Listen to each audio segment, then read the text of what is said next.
Marisa Wood, you are a candidate for the CD-20 special election as well as the primary election for the full 2-year term in the House. Thank you so much for joining us. It's my pleasure. I love it. I love being here. Love talking to you. See you again. Thank you. Likewise. So now we are past the special election and that primary. You have finished 3rd place in both, so unfortunately it looks like you won't be advancing to the general election. There's still 11,000 votes left to be counted. Yes. As of now, and 10,000 are from Kern County. Right. So Kern County makes a big difference. It does, and there's not another really a Democrat local in running. Right. So we'll see. Democrat. Yes, I am. Yeah. I want to start though by reflecting on this campaign. I know it's not quite over, as you just noted, but you ran in 2022 directly against former Speaker McCarthy. This time your only opponent really was Andy Morales and then Harmesh Kumar in that special election. But just tell us, as a leading Democrat, you look back on this campaign, what do you take away? How did you do? I am full of pride. I think I did very well. I believe and I hope I inspired other Democrats to stand up. It doesn't have to be a Republican-only district. I think we've got to hear the different voices, and the fact that I was able to participate in the debate and you could hear those two sides. See also that there's a lot we have in common. So I'm extraordinarily proud of the campaign I ran. I believe I ran it with authenticity, dignity, and character, and I'm proud of it. Currently in 2nd place is Tulare County Sheriff Mike Buro, also a Republican. Yes. In both the primary election and special election, yes. You were behind him by just 3 points, so it is pretty close. Yes. The fact that you're pretty close to someone who's considered one of the top-tier Republican candidates, what does that say to you about your campaign and your presence as a Democrat in this race? I think it says a lot. It says a lot in this district. A lot of the people that voted for me, or I love it when folks come up to me in the grocery store, if I'm at a restaurant, and a lot of them have said, I was a Republican, but I voted for you because I saw your heart. So I think that's important, and I think, it speaks to the fact. And Sheriff Buro was so kind to me after the debate. He came up and said, you did a really good job, and I'd like to talk with you more. And that's what we need, that communication. What does that say about the strength of your candidacy? I think it says that, again, like I was saying, it doesn't have to be a Republican-only district. If you've got a candidate who's willing to put themselves out there, be authentic, and really truly try and represent and speak to the needs and the issues of this district, that's going to go far. It's going to go far. But the reality is that it is considered a pretty solid Republican seat. I mean, nearly half of the district is registered Republican. So, Marisa, you've been in this fight twice now, right? But how do you do that moving forward? I guess the first question I should ask is, what more do Democratic voters need to do in the 20th Congressional District? Get out and vote. Get out and vote. There was a lot of voter apathy. I'm not sure of the numbers now, but I know Kern County was the lowest in the state, and several of the other districts as well were very, very low. And I think, again, it's just getting out and voting. I want people to be energized, to know their power, to know their voice. This is our greatest privilege as a democracy, that right to vote. Use it, and your voices can be heard. And like I said, I've always, I tell my students, you can do anything you put your mind to. Stand up to the bully, take that challenge. And I have no regrets. I do not want to have a life of regrets if I cannot. And in this situation, even though people say, and rightly so, I get the reality in front of me, but if you don't stand up like I did, and I gave a really good showing, that's going to inspire more people. And that's what is important. And you were saying, you were really the only Democratic candidate that really stepped up to the plate, wanted to take matters into your own hands for this district. But like I asked last time, Marisa, what more does the Democratic Party need to do? Do you consolidate behind a candidate to consolidate those votes? I don't think so. I think when you do that, when either the Democratic Party or the Republican Party tries to say we are only going to put one candidate forward, that's an opposition to our democracy. I think it has to be voter engagement. Looking at those that voted, it's the older folks, the 65 plus, 85%, 90% of them voted. The next bracket, whatever that was, which I'm in, 50 to 64, same thing, around 80%. But then it starts mitigating. 18 to 34 was minimal, maybe 1%. That's a problem. That's a problem, and I think that's where we need to make the significant change, is we've got to get them out to vote. Republicans vote solid all the time in this district. The Democrats, maybe it's because they're resigned and like, why bother? Why bother? Bother. It's your voice. Just like I did. I am proud of what I ran. I am proud if I even just coming in third, I think is an amazing accomplishment. So see what happens when you step up. That's what I want to see. And that's where it starts, is getting those voters out to vote.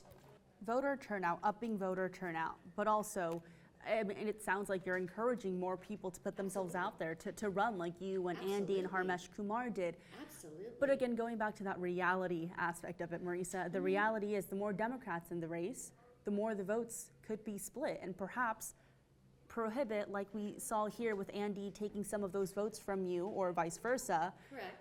The votes being split, ultimately a Democrat perhaps not being able to advance as a top two vote getter. What do you say about that reality? And I think a lot of that depends as well on, like when I was running against Kevin, there weren't a lot of Democrats who were running against me. And so that's a different situation. This was a new and unique situation. Kevin had been here for 21 years, right? I believe that was what the time frame was. So of course you're not going to have any, he's not going to have any Republican contenders going against them. And I do think if the situations were different, there would be a conversation. You know, who do we think could be the best? But it would be a conversation between me and Andy, not between the Democratic Party saying this is who we pick. I think it should be a conversation between the candidates saying, look, this is what we want for the party. This is what's best for the party. And then rally behind that. Maybe the party can be included. But you're right. I mean, again, this was a different situation though, because you had multiple Republicans running as well who could easily have diluted their vote. So like I said, it's a slippery slope. It's a very fine line between honoring an individual's right to run and to make that choice and to follow the conviction of their heart, and then doing, of course, what's best, I guess, for the party as a whole. And honestly, I think it's just we need to maybe even get away with parties. You know what I'm saying? But that's kind of a long range. But it's a slippery slope, that one. Did you have any conversations with Andy? I mean, I know he announced his run before you. It was way back in January 2023, I believe he first announced his run. His campaign was all about, let's take down Kevin McCarthy. Yes. And then, you know, he didn't really need to do that. You know, McCarthy resigned himself, so it's kind of like his campaign lost a bit of momentum. You said you also have not been able to reach him or have not heard from him since March, the 5th primary, likewise here. So that just takes me to the question of what was his role here? I mean, how did he, I'm looking for the right word, I guess, for lack of a better word, interfere in a way as the other Democratic candidate, Marisa. How did he interfere with your campaign and perhaps your advancement? And that's fair, again, you know, and I don't think he interfered with my campaign because, again, my campaign is Marisa, so I ran it as myself. And like I said, it's that slippery slope. He had a voice, and his voice deserved to be heard. And if it means maybe next time he's going to be the one who steps up, I don't know, but I would never, maybe it's the teacher in me, Jenny. I'm trained to inspire, not to pull people back and hold people back. And selfishly, yes, it would have been nice if I had had those votes, absolutely. But I still believe it's the people's choice. I still believe that I need to be inspiring people to take action. And so honestly, that's the way it is. I got in this race to give the best race I could give. If I won, yes, that would be amazing. And but I'm proud of what happened, regardless of whether I move on or not. And it's not going to be the last year for me. So you're not ruling out a 2026 run? Okay. Did you and Andy ever have conversations about that Democratic vote throughout your campaign? We had lots of conversations, and I had also with John Burroughs, who was in the race before. We were at similar events, and there's just, again, a mutual respect, and for people who are standing up and making the choice to run. So absolutely had conversations. I consider Andy a friend, as I did John. I respected them both, and it played out as it played out.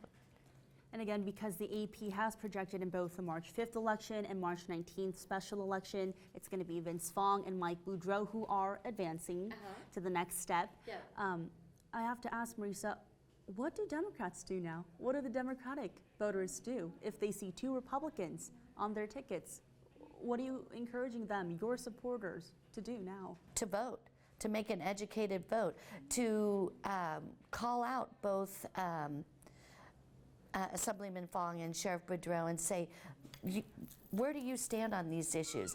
I know I myself will, especially on some of the issues like immigration, when both of them have a very stereotypical, generalized view of what an immigrant is. And in their mind, they see every immigrant, undocumented immigrant, as a criminal. And that's not the case. One of my aides is a DACA recipient. Every single day, Jenny, she is helping students, inspiring students. These are the people they don't see. The family who was, again, undocumented as they came over. Dad died tragically in an accident. Mom went to work 3 jobs. The older siblings took care of the 2 younger ones that I had in my advanced class. Mom never missed an event, right? And then the 2 youngest students, the one received the Gates Millennium Scholarship by the Gates Foundation that paid for their education all the way through doctorate. The second one received a full ride scholarship, first to USC, then to UC Santa Barbara. Mom is now a citizen. These are the people, the undocumented immigrants who are coming to this country and making it better, who are building their lives and their futures. These are the people that we need to allow in, and it's toxic to say every immigrant, every undocumented immigrant is a criminal, and that's what the Democratic Party needs to do. We need to hold these gentlemen accountable and say, do you see the other side? And I'm going to make it my mission to make sure they do. So you will be voting for one of the 2. You will be making. I never miss a vote. Yes, absolutely. But will you be endorsing anybody? No. No. And I got to spoke with some of your supporters at the Tuesday night watch party. I mean, they understand it's their civic duty to continue voting, right? Even if they may not see you, their candidate of choice on the ballot. But what do you tell those people who are disappointed and perhaps kind of losing that enthusiasm to vote for this district? And that leads me to the more general question that I did ask you before, but I want to touch on again. Why do Democratic voters still need to vote in this district, in this race? Because it's our right, it's our greatest privilege. And I think you have still 2 candidates. One of them, in your opinion, in your educated opinion, which is I hope every single vote comes from an educated place, is our right. It's our greatest destiny, and you still need to make your voice heard. Why are you going to leave it up to someone else? You're still doing that. Whether Marisa Wood is on the ballot or these 2 gentlemen are on the ballot, you still need to vote. You need to choose the one that you believe is going to best represent us. If you don't, then I don't think you have a right to complain. And last thing I want to touch on are the ads by the Fong campaign directly. Yeah.